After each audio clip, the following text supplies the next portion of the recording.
Welcome to our channel. If you're experiencing audio sync problems where the sound doesn't match the video on Sling TV, follow these troubleshooting steps to fix the issue. Step 1.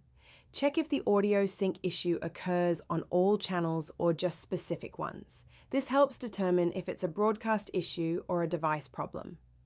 Step 2. Restart the Sling TV app by closing it completely and reopening it. This often resolves temporary audio sync glitches. Step 3. Restart your streaming device by unplugging it from power for 30 seconds, then plugging it back in and allowing it to reboot. Step 4.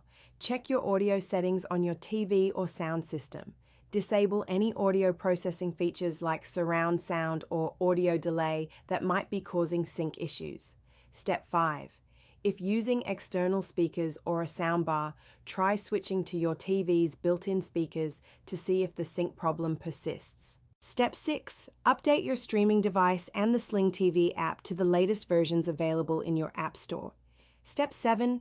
Test your internet connection speed and ensure you have at least 5 megabits per second for smooth streaming without buffering, which can cause audio sync issues. Step 8. Clear the Sling TV app cache in your device settings or uninstall and reinstall the app if the problem continues. Don't forget to like this video and subscribe to our channel.